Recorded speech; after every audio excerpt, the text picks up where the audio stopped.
नमस्कार दोस्तों। खबरों का सिलसिला शुरू करने से पहले आप वीडियो को लाइक और सब्सक्राइब कर दीजिए और कमेंट में बताइए कि आप ये वीडियो कहां से देख रहे हैं। सोमवार को लखनऊ हाईकोर्ट ने प्रदेश के 5,000 स्कूलों के मर्जर के खिलाफ दाखिल याचिकाओं को खारिज करते हुए सरकार की ओर से स्कूलों के मर्जर के ऐलान को बच्चों के हित का बताते हुए सही ठहराया है। अखिलेश यादव ने एक बार फिर सरकार पर जुबानी हमला बोला। उन्होंने भाजपाइयों को जमीन कब्जा करने वाला बताया। कहा कि विकास के नाम पर लोगों के घर उजाड़े, लेकिन उन्हें ठीक से मुआवजा भी नहीं दिया। यूपी पंचायत चुनाव अगले साल अप्रैल और मई में होने हैं। इन पंचायत चुनाव में आरक्षण का आधार क्या होगा, इसे तय करने के लिए पहले आरक्षण का आधार वर्ष तय करना होगा। यूपी के मेरठ में किसान सुभाष हत्याकांड में बड़ा खुलासा हुआ है।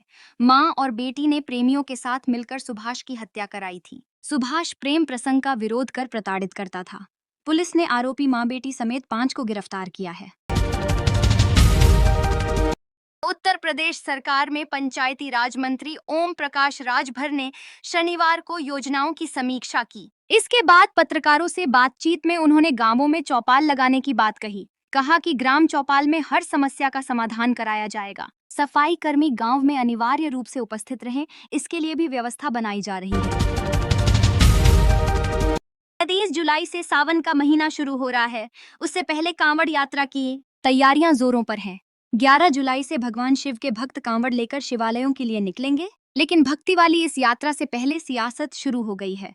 खासतौर पर पश्चिमी यूपी में कांवड़ यात्रा पर जबरदस्त तनातनी है। हेट स्पीच मामले में मिली 2 साल की सजा को पूर्व विधायक अब्बास अंसारी ने सेशन कोर्ट में चुनौती दी थी, जिस पर आज फैसला आ सकता है। संभल में बारातियों से भरी एक कार बेकाबू होकर दीवार से टकराई और पलट गई। उत्तर प्रदेश के बांदा में यमुना और केन नदियों के उफान से दर्जनों गांवों का संपर्क टूट गया है। खपटिहा कला और अमारा गांवों में सड़कों पर पानी भर गया है। स्कूली बच्चे जान जोखिम में डालकर जुगादू नावों से स्कूल जा रहे हैं। प्रशासन ने 47 बार चौकियों को सक्रिय कर स्टीमर चलाने की तैयारी शुरू कर दी है। सरकार ने अब शहरी इलाकों में चौड़ी सड़कों पर आवासीय भवनों के साथ दुकान बनाने और 100 वर्ग मीटर के आवासीय और 30 वर्ग मीटर के व्यावसायिक भूखंडों पर निर्माण के लिए नक्शा पास कराने की बाध्यता को समाप्त कर दिया है। सरकार के इस फैसले का क्रेडाई व्यापारी संगठन, डॉक्टर, वकील और सीए समेत कई अन्य वर्गों ने स्वागत किया है। 14 सीएम ने बौद्ध तीर्थ दर्शन और पंचतख्त यात्रा योजना की घोषणा की। श्रद्धालुओं को यात्रा के लिए 10,000 की मदद मिलेगी। सीएम ने कहा कि श्रद्धालु चयन में पारदर्शिता हो, कमजोर आय वर्ग को वरीयता दी जाए।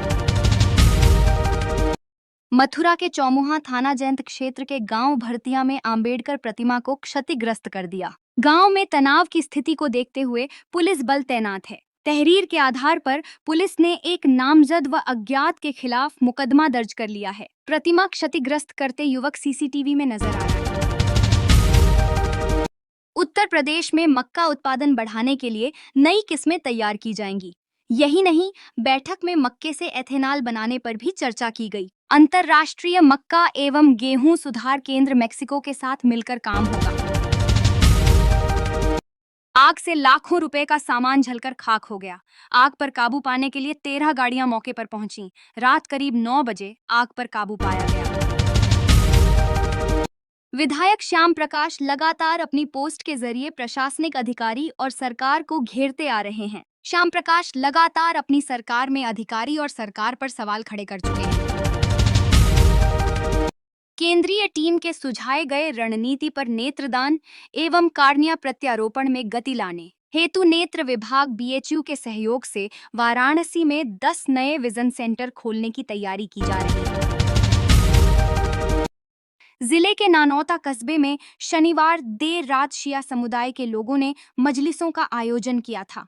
इसी दौरान कुछ गलत खाने पीने से उनकी हालत बिगड़ गई। मरीजों को आसपास के चिकित्सकों और अस्पतालों में भर्ती कराया गया है। एकेटीयू ने संबद्धता समिति की बैठक में 226 कॉलेजों की संबद्धता विस्तार को हरी झंडी दे दी है। इसे अप्रूवल के लिए शासन को भेजा है। कई संबद्ध कॉलेजों ने अपनी ब्रांच में भी कटौती की है। उत्तर प्रदेश में सख्ती के तमाम दावों के बावजूद दूसरे राज्यों से जीएसटी चोरी का लोहे का स्क्रैप कबाड़ धड़ल्ले से आ रहा है। एक तरफ ये स्क्रैप यूपी में ही कई कंपनियों द्वारा खपाया जा रहा है, तो दूसरी तरफ गोविंदगढ़ पंजाब जाने का सेफ पैसेज भी बन गया है।